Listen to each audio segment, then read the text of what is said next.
Olá pessoal, tudo bem? Na aula de hoje vou dar continuidade ao nosso curso e a aula vai ser sobre porcentagem. Aula bem legal, viu? Porque eu vou falar sobre porcentagem, aumento de desconto simples e composto, aumento de desconto sucessivo e processo de retirada de juros e várias questões do Enem. No final, na descrição, eu vou deixar um link para as questões desse assunto também. Pessoal, mas se você já não está inscrito no canal, inscreva-se no canal e, se possível, deixe seu like. E também, se possível, compartilhe, tá bom, pessoal? Vamos para a aula, então. Okay.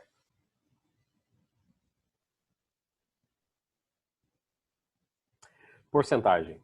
Então, por definição, porcentagem é uma representação matemática de uma fração centesimal, ou seja, I sobre 100 é I%. Ou seja, o inteiro ficou dividido em 100 partes. Eu estou utilizando I partes de 100, então isso é I%. Então, por exemplo, se eu falo em 10%, 10% é 10 sobre 100. Então, 10%. Então, pessoal, importante, 100% é uma fração centesimal, então é 100 sobre 100, que é igual a 1. É muito comum a gente ver no cotidiano expressões que envolvam porcentagem.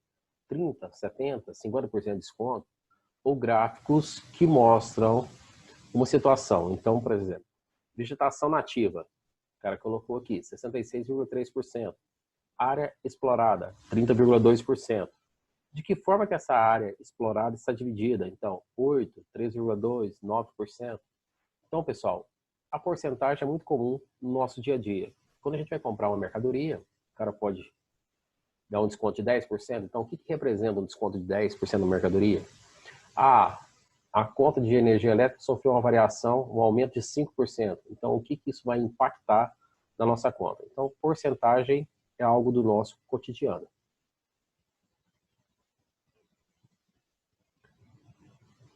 Exemplo, a ingestão de sódio no Brasil, que já é normalmente alta, tende a atingir os mais elevados índices no inverno, quando cresce o consumo de alimentos calóricos e condimentados. Mas o sal não é um vilão. Ele pode e deve ser consumido diariamente, salvo algumas restrições. Para uma pessoa saudável, o consumo máximo de sal de cozinha, cloreto de sódio, não deve ultrapassar as 6 gramas diárias, ou seja, 2,4 gramas de sódio, considerando que o sal de cozinha é composto por 40% de sódio e 60% de cloro.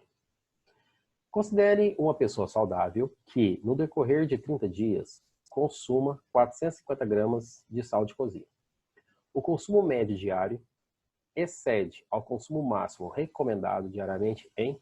Então, pessoal, ela consumiu 450 gramas em 30 dias. Se a gente dividir 450 por 30, isso vai dar 15. Ou seja, essa pessoa consumiu 15 gramas de sal por dia. Como o consumo recomendável é de 6 gramas por dia, temos que o excedente é de 15 menos 6, 9. Então, quer dizer que ela está consumindo 9 gramas a mais do que o excedente. Aplicando uma regra de 3 simples, então a gente tem que o recomendável 6 corresponde a 100%. O excedente, que é 9, corresponde a x. Resolvendo a regra de 3, 6x igual a 900, né? Produto dos extremos igual ao produto dos meios, que a gente viu nas últimas duas aulas. Então, 6x igual a 900, 900 dividido por 6 dá 150. Então, o consumo excedente corresponde a 150% do recomendável, certo? Então, só o excedente representa 150%, letra A. Aumentos e descontos simples. Gente, é muito comum, então, essa expressão de um aumento, então, como eu citei anteriormente, a energia elétrica subiu 5%. Uma mercadoria, você vai comprar ela com desconto de 10%. Então, esse é um aumento, um desconto simples. Eu posso aplicar a regra de 3, ou seja, o valor inicial representa 100% no aumento, o valor final vai se corresponder a 100 mais I%. Como a gente sabe que 100% é 1, aqui é 1, aqui é 1 mais I. Então, multiplicando cruzado, a gente vai ter que o valor final é igual ao valor inicial vezes 1 mais o percentual de aumento.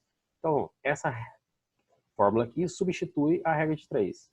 Então, o valor final é igual ao valor inicial vezes 1 mais o percentual de aumento. Da mesma forma, essa forma aqui determina o desconto. Então, o valor final é igual ao valor inicial vezes 1 menos o percentual de desconto. Aqui uma aplicação. Enem 2019. Para construir uma piscina, cuja área total da superfície interna é de 40 metros quadrados, uma construtora apresentou o seguinte orçamento: R$ 10.000 pela elaboração do projeto, R$ 40.000 pelos custos fixos e mais R$ 2.500 por metro quadrado para a construção da área interna da piscina. Após a apresentação do orçamento, essa empresa decidiu reduzir o valor da elaboração do projeto em 50%, mas recalculou o valor do metro quadrado para a construção da área interna da piscina, concluindo haver a necessidade de aumentá-lo em 25%. Além disso, a construtora pretende dar um desconto nos custos fixos, de maneira que o novo valor do orçamento seja reduzido em 10% em relação ao total inicial. Resolução. O orçamento inicial totalizou, então, 10.000 do projeto, 40.000 pelos custos fixos e mais 2.500 vezes 40, por quê? 2.500 por metro quadrado, como são 40 metros, 2.500 vezes 40. Isso aqui dá 100.000, 140, 150.000. Então, inicialmente, o projeto ficou em R$ 150.000. Agora, CGP o percentual pedido. O percentual pedido é o percentual de desconto que a construtora deve dar nos custos fixos, que era de 40.000. Então, para o projeto, ela dá um desconto de 50%. Então, quer dizer então que ela vai pagar 1 menos 0,5, sobra 0,5. Então, é 0,5 vezes 10.000, que é a metade, dá exatamente 5.000. Para a área construída, é 2.500 por metro quadrado. Só que ele resolve dar um aumento seguinte, ele pede um aumento de 25%. Então, a gente vai pegar esse número, que era de R$ 100.000, que era o custo para construir 40 metros quadrados, e multiplicar por 1,25. É o 100.000 com aumento de 25%. Mais 1 menos P, então, que é o 100% dos custos fixos, menos o percentual de desconto, vezes 40.000. Isso tem que corresponder a 90% do valor do projeto original. Por quê? Ele quer que o custo seja reduzido total em 10%. Então, 1 menos 0,1 dá 0,9 de 150.000, que corresponde a 135.000. Resolvendo aqui agora, o que a gente tem? Eu tenho que o menos 40.000, P, tem que ser igual a 135.000 menos essa soma, ó, 130, 170. Então, fica 135 menos 170. Então, esse menos 40.000, P tem que ser igual a menos 35. O menos 40 está multiplicando, passa dividindo. Então, menos 35.000 dividido por menos 40.000 vai dar mais 0,875. Que multiplicando por 100, aqui está na forma decimal, multiplicando por 100 ele passa para porcentagem. Então, a vírgula duas casas para a direita, eu vou ter que P corresponde a 87,5%. Letra D. Ok, pessoal? Aumentos e descontos compostos. É muito comum a gente ter o mesmo aumento mais de uma vez ou um desconto. Só que isso pode acontecer tanto no regime simples quanto no regime composto. Ó, para mais de um período, ou seja, para N períodos, as operações de aumentos e descontos podem ser simples, se a taxa incidir sempre sobre o valor inicial, ou composta, se a taxa for capitalizada. Assim, pensando no aumento simples, o valor final é igual ao valor inicial vezes 1 mais a taxa multiplicado pelo número de períodos. Por exemplo, vamos supor que uma determinada mercadoria vai sofrer um aumento de 10% sobre o valor inicial, mas no juro simples. Então, significa uma coisa, se a mercadoria custa R$ 100, ela vai ter um aumento de 10%, é R$ 10 a cada mês. Então, é 10 no primeiro mês, 10 no segundo, 10 no terceiro. Isso porque o regime é simples. Se o desconto for simples, da mesma forma, a gente calcula o desconto sobre o valor inicial e o mesmo desconto é aplicado mais vezes. Agora, quando a gente fala de juros compostos, no regime composto, aí é juro sobre juro, ou desconto sobre desconto. Então, eu calculo sempre o percentual de aumento em relação ao valor que eu tenho. Então, por exemplo, uma mercadoria que custa R$ 100, sofre um aumento de 10%, vai para 110. No próximo mês, se ela sofre um segundo aumento de 10%, vai para 121. No próximo mês, se ela sofre outro aumento de 10%, ela vai para R$ 133,10. Da mesma forma, o desconto composto. Eu dou desconto no primeiro mês, cai para um determinado valor, aplico outro desconto em cima desse segundo valor, ok? Isso é o desconto composto. Tá. Um exemplo disso é essa questão aqui, ó. A capacidade de um tanque é de 1.000 litros e está cheio de água. Ao abrir o tampão, o volume de água decresce 20% por minuto. Ou seja, a cada minuto, ele reduz em 20% a capacidade do momento. Ou seja, se ele decresce 20%, quer dizer que restam sempre 80% da quantidade que eu tinha no período anterior. Depois de 5 minutos, o volume será aproximadamente de... Então, gente, aqui eu tenho um desconto composto. O valor final vai ser igual ao valor inicial, vezes 1, menos a taxa, elevado ao número de períodos. No caso dessa questão, o valor inicial é de 1.000 litros, 1 menos a taxa, que é de 20%, elevado a 5 períodos. 20% é 20 sobre 100, que é 0,2. 1 menos 0,2, 0,8. Ou seja, a cada período resta 80% do que eu tinha anteriormente. Como vão ser 5 minutos, eu calculo 0,8 à quinta, isso é aproximadamente 0,327. Multiplicado por 1.000, então, após 5 minutos, o volume restante será de 327 litros. Letra B. Ok?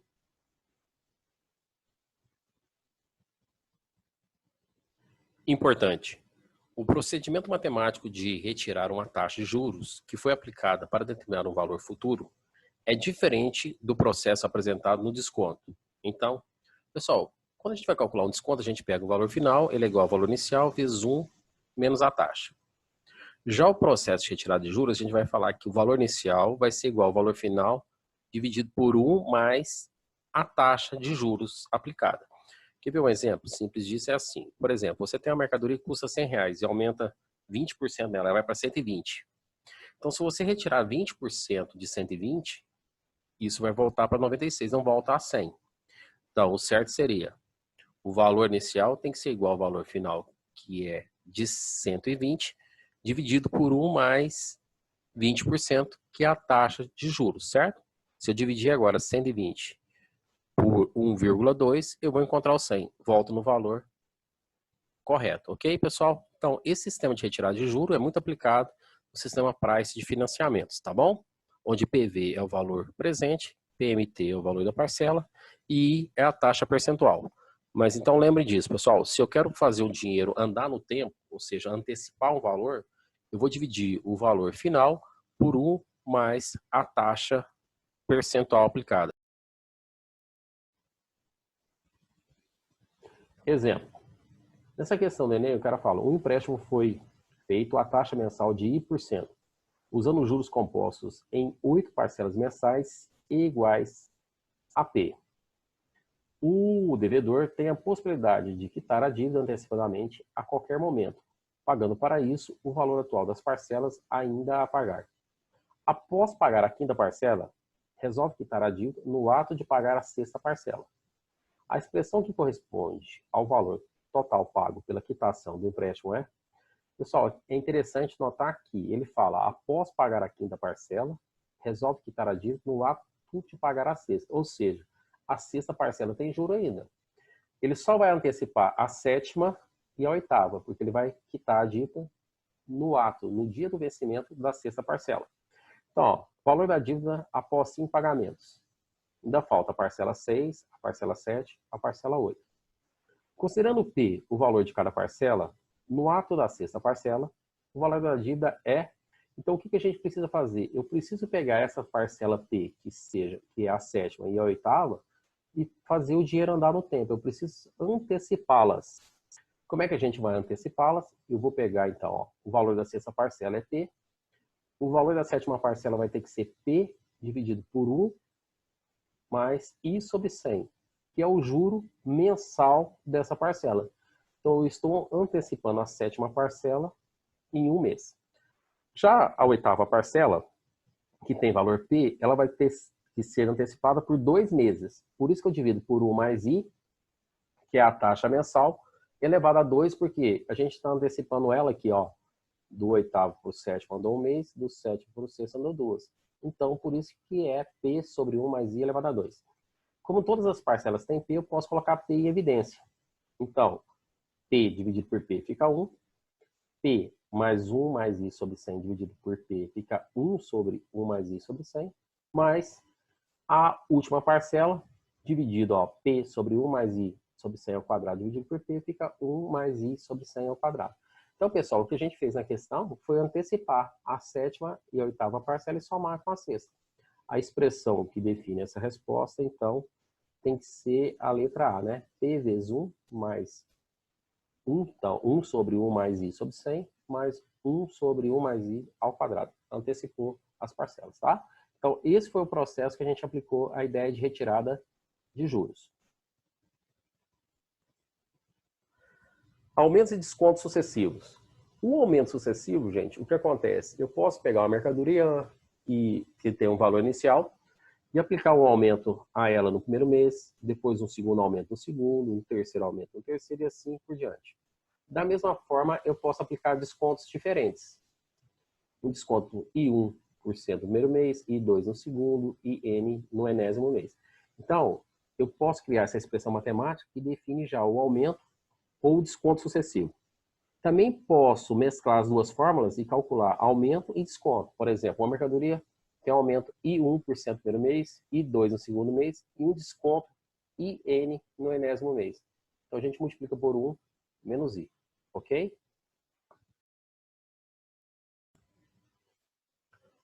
Pessoal, Enem 2019. Segundo o Instituto Brasileiro de Geografia e Estatística, IBGE, o rendimento médio mensal dos trabalhadores brasileiros no ano de 2000 era de R$ 1.250. Já o censo 2010 mostrou que, em 2010, esse valor teve um aumento de 7,2% em relação a 2000. Esse mesmo instituto projeta que, em 2020, o rendimento médio mensal dos trabalhadores brasileiros poderá ser 10% maior do que foi em 2010. Supondo que as projeções do IBGE se realizem, o rendimento médio mensal dos brasileiros em 2020 será de... Pessoal, então aqui eu tenho que o valor inicial no ano 2000 era de R$ 1.250. E ele vai sofrer 2 aumentos sucessivos, um de 7,2% e um de 10%. Então, aumento sucessivo. Então, qual que vai ser o rendimento em 2020? Vai ser o valor inicial, que é 1.250, vezes 1 mais 7,2%, vezes 1 mais 10%. Então, o rendimento vai ser 1.250 vezes 7,2%, pessoal, é só dividir por 100. Significa que a vírgula desloca 2 casas para a esquerda, então vai ser 0,072. Vezes 1 mais 10%, divide por 100, 2 casas para a esquerda, dá 0,1. Então, o que vai ser o rendimento? Vai ser de 1.250 vezes 1,072 vezes 1,1. Multiplicando tudo, a gente encontra que o rendimento vai ser de R$ 1.474, ou seja, letra E. Então, gente, isso aqui é uma aplicação de aumento sucessivo, caiu em 2019, certo?